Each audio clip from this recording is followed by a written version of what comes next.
explored the basics of permutations and combinations, and we even analyzed the differences between the two. Yesterday, we took the example of marbles and cars in order to understand this concept. But today, I want to take it a step further. Let me show you what I mean. Do you remember this confusing, clunky formula? Now, while some of you may recognize it, you probably don't know what it means. Let me tell you.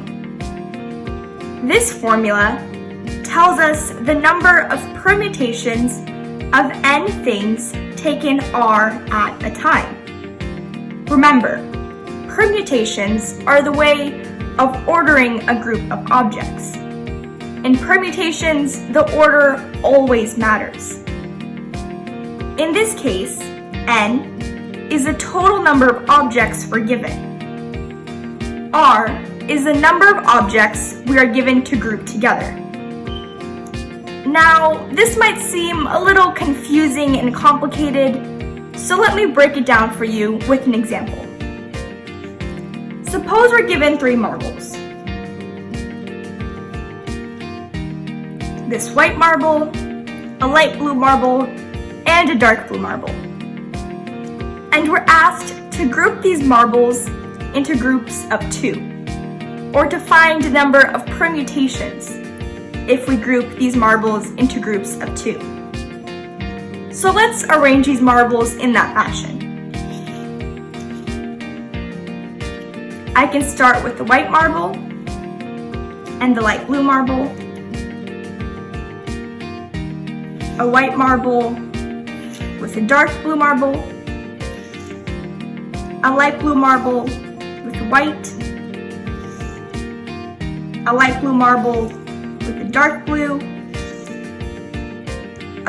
marble with white, or finally, a dark blue marble with a light blue marble.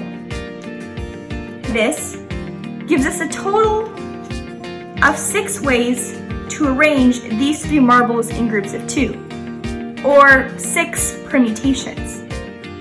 But how could we solve this question using our formula?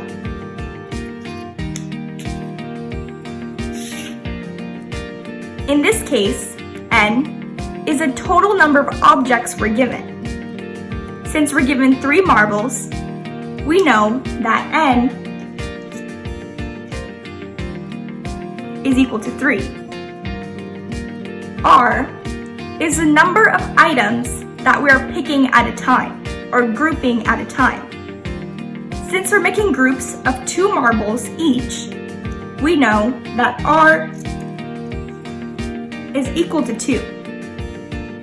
In this formula, P simply represents permutations, so we do not need to put any value for P.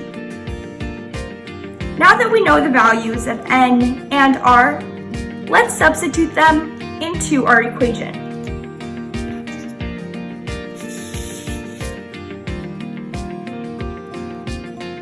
We get 3p2, which is equal to 3 factorial divided by 3 minus 2 factorial.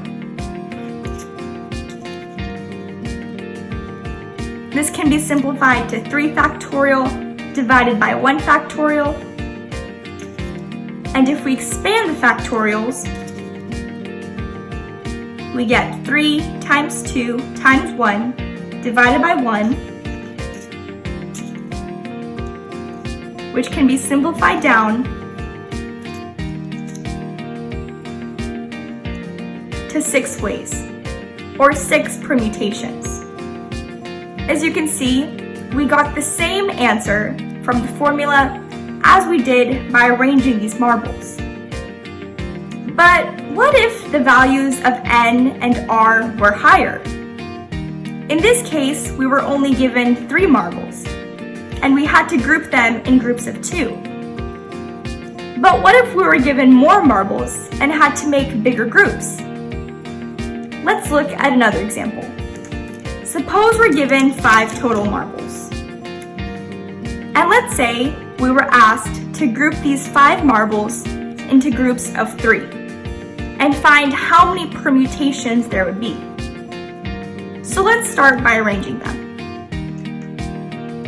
We could start with the green marble, then a blue, then a white marble. Then we could have green, blue, and red, green, blue, and yellow, and then we could switch the second marble to red.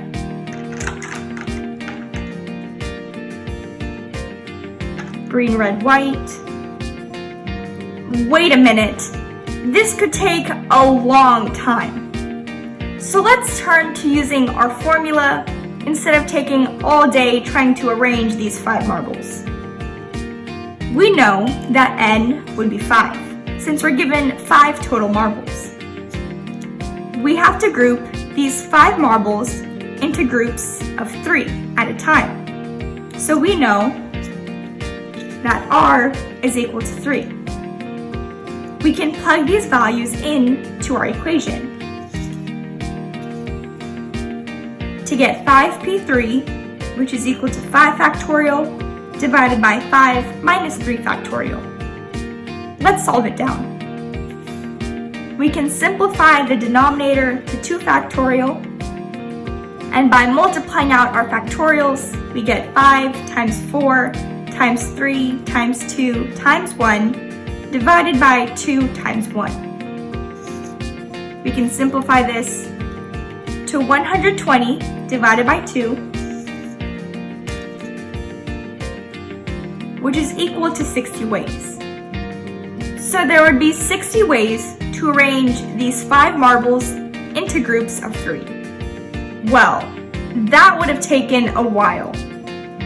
As the number of items we have increases, and as the number of items in each grouping increases, the number of permutations drastically increase.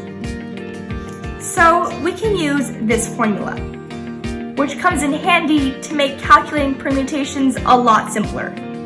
And it also makes sure that we're not sitting here for hours all day trying to arrange these items.